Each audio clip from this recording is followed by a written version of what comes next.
Bonsoir à toutes et à tous. Ravi de vous retrouver à ce rendez-vous de l'actualité environnementale. Au sommaire, le Togo a mis en place des projets de construction des infrastructures d'eau et d'assainissement dans plusieurs régions du pays. Le but est de garantir un accès à l'eau potable pour toute la population d'ici 2030. Les autorités togolaises et béninoises ont procédé vendredi dernier au lancement du projet des éleveurs aux consommateurs. Une initiative porteuse d'espoir pour le secteur de l'élevage au Togo et au Bénin. Et puis les chercheurs de l'Université des sciences agronomiques et de médecine vétérinaire de Bucarest ont mis en place un projet axé sur l'innovation dans le domaine de l'agroécologie. L'objectif est d'évaluer les impacts des pratiques agroécologiques et de garantir la durabilité des systèmes alimentaires. Ce sont les points clés de cette actualité. Bienvenue à tous.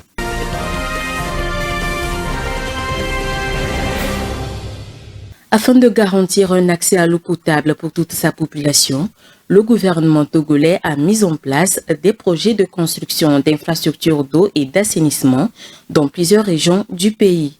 Toutes ces initiatives permettront à la population d'avoir un accès universel à l'eau potable d'ici 2030.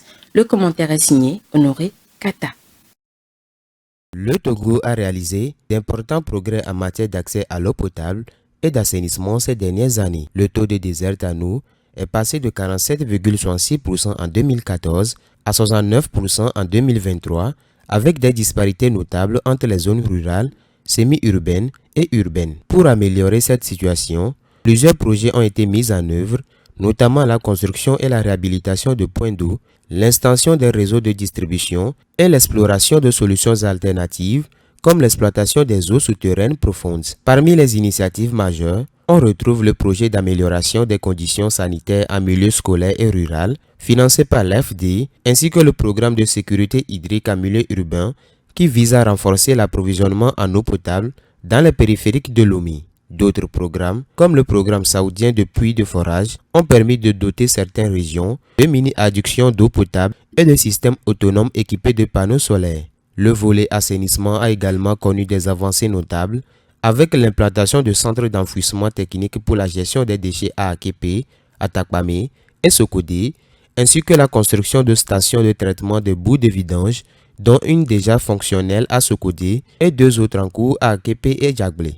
De plus, plusieurs localités ont bénéficié de centres de traitement d'eau dans le cadre du projet de gestion des déchets et de décentralisation. Ces infrastructures visent à améliorer la qualité de l'eau et à réduire les risques sanitaires liés à la pollution. Les partenaires internationaux jouent un rôle clé dans ces réalisations avec des financements provenant de la Banque mondiale, de l'AFD, de la BOAD, du Fonds cohésien et du Fonds saoudien qui appuient les projets d'accès à l'eau et d'assainissement sur l'ensemble du territoire. Cependant, des défis demeurent, notamment en milieu rural où de nombreuses populations dépendent encore de sources d'eau vulnérables à la pollution et aux sécheresses.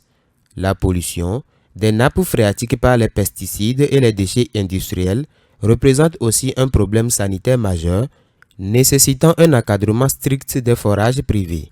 Pour pallier ces difficultés, les autorités ont mis en place en janvier 2024 une police des eaux chargée de veiller au respect des normes en matière de captage et de rejet d'influents. Malgré ces efforts, la gouvernance et le financement des projets restent des enjeux cruciaux. Le pays doit encore trouver un équilibre entre investissements nationaux et appuis internationaux pour garantir un accès durable à l'eau potable pour tous. Le Togo et le Bénin fédèrent leurs efforts afin de relever le niveau de la filière élevage sur leur territoire. Les autorités de ces deux pays d'Afrique de l'Ouest ont lancé vendredi dernier un projet intitulé « Des éleveurs aux consommateurs ». Quel est le contenu et les enjeux de ce projet? Les réponses avec Vivas Amana. Face aux défis importants que rencontre le secteur de l'élevage au Togo et au Bénin, les acteurs clés de la filière se sont réunis en atelier le 7 février dernier à Lomé pour trouver des solutions.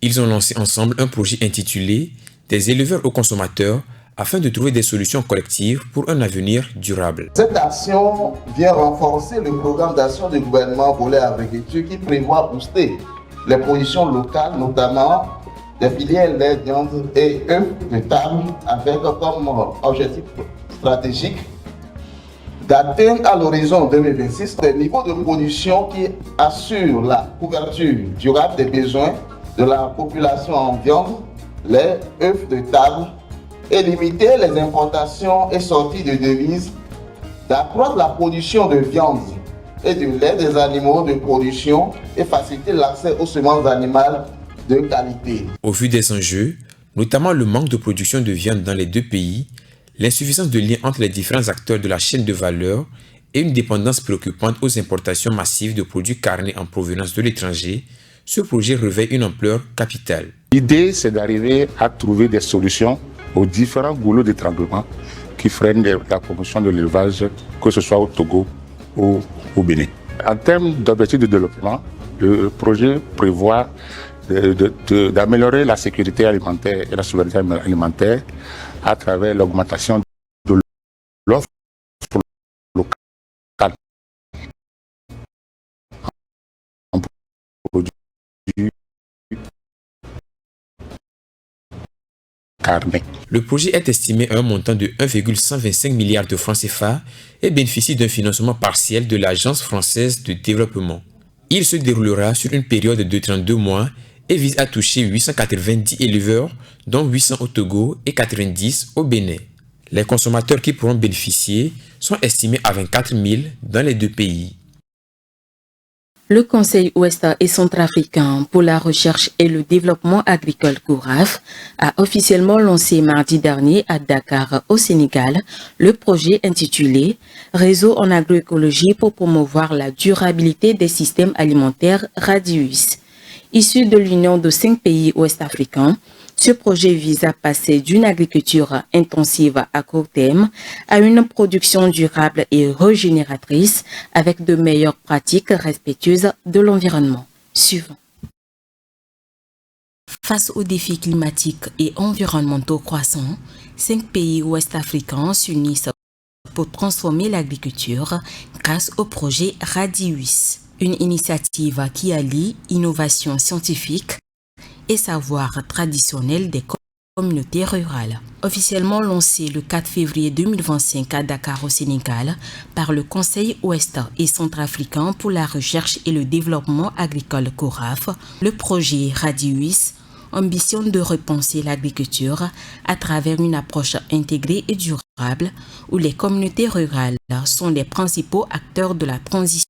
Financé par l'Union européenne dans le cadre du programme de CIRA+, il réunit le Bénin, le Burkina Faso, le Cameroun, la Côte d'Ivoire et le Sénégal pour une transformation en profondeur des systèmes agricoles. Projet RADIUS, qui veut dire Réseau en agroécologie pour promouvoir la durabilité des systèmes alimentaires en Afrique de l'Ouest et du Centre, a pour objectif vraiment d'accompagner la transition agroécologique. Dans ce projet, nous avons 3 composantes principalement. Donc la gestion des connaissances, le renforcement des capacités et un appui institutionnel à la transition agroécologique.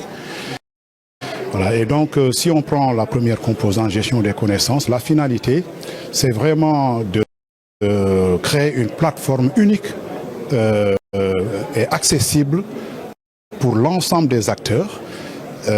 Et dans cette plateforme, l'idée, c'est vraiment de mettre toutes les innovations et les technologies dans le domaine de l'agroécologie qui ont été développées par énormément d'acteurs à l'échelle sous-régionale, mais également continentale.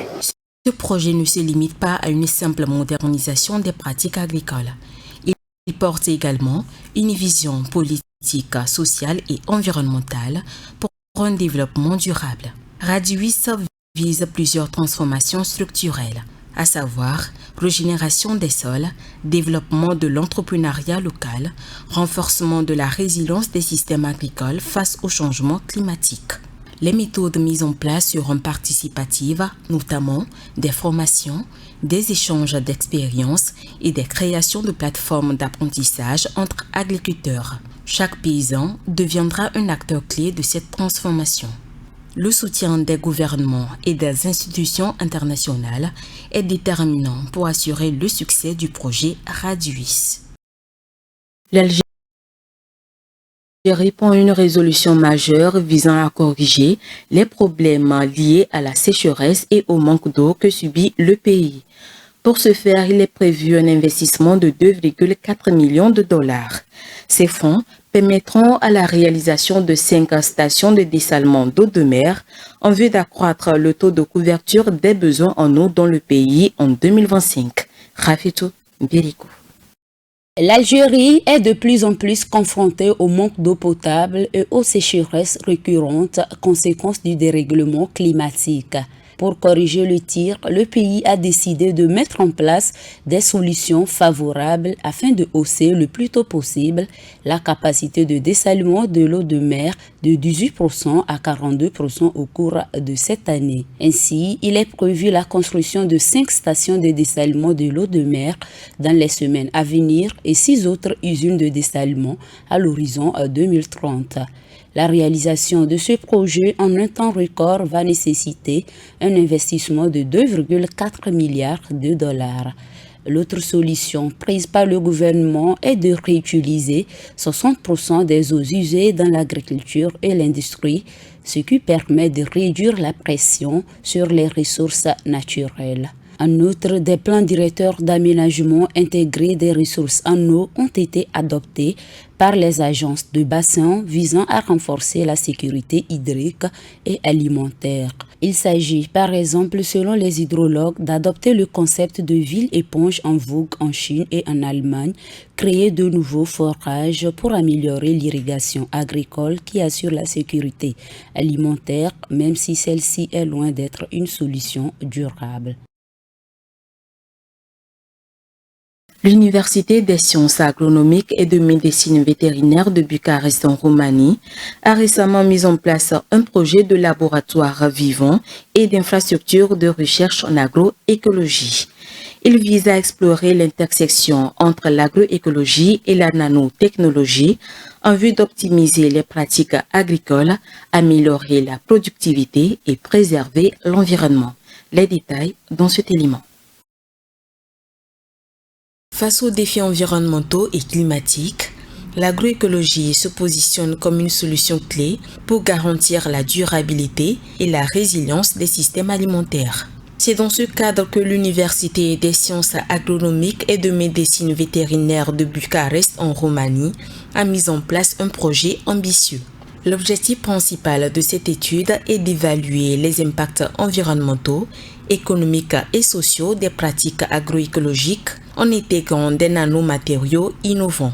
Ces derniers pourraient révolutionner l'agriculture en améliorant la fertilité des sols, en optimisant la gestion des nutriments et en réduisant la dépendance aux intrants chimiques. L'agroécologie, en valorisant la biodiversité et les savoirs locaux, offre des alternatives durables à l'agriculture intensive. Toutefois, son adoption généralisée rencontre plusieurs défis, notamment des contraintes économiques, des préoccupations sur la productivité et un manque de soutien politique. L'intégration des nanotechnologies pourrait lever ces barrières en proposant des solutions plus efficaces et durables. Les nanomatériaux présentent des propriétés uniques pouvant renforcer la résilience des cultures et la protection des sols contre l'érosion et la pollution. Cependant, il est essentiel d'évaluer leurs bénéfices réels, leurs risques potentiels et leur applicabilité à grande échelle. Grâce à une collaboration interdisciplinaire entre chimistes, agronomes et économistes, ce projet ambitionne de fournir des recommandations concrètes aux décideurs, aux agriculteurs et aux organisations internationales. L'objectif final est de promouvoir une transition agroécologique équilibrée où l'innovation scientifique et les savoirs traditionnels s'allient pour construire un avenir alimentaire plus durable. Le mois de janvier 2025 vient d'atteindre un niveau record de chaleur avec un pic de 13,32 degrés Celsius. Ce record étonne les climatologues de Copernicus. Le commentaire est signé Vivas Amana. Les scientifiques de Copernicus s'attendaient à une embellie ou à une stabilisation du climat mondial, mais ils sont déchantés de ce que le thermomètre a révélé au cours du premier mois de l'année 2025.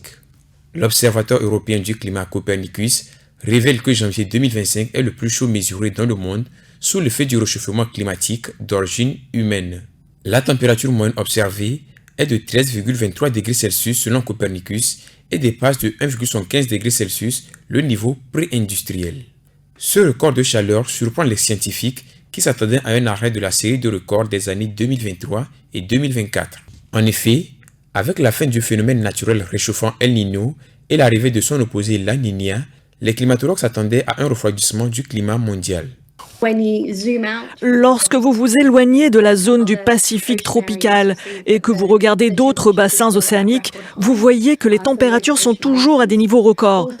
De plus, en regardant les températures de l'air à travers le monde, nous avons observé de très grandes anomalies, en particulier dans la région arctique. Les températures étaient parfois 20 degrés supérieures à la moyenne. Avec ce record de température, janvier 2025 devient le 18e des 19 derniers mois pour lesquels la température moyenne de l'air à la surface du globe a dépassé plus de 1,5 degré Celsius, le niveau pré-industriel. C'est la fin de ce journal préparé et réalisé par l'ensemble de la rédaction. Merci de votre aimable attention. L'information continue. À très bientôt. Green TV International, we revive the environment.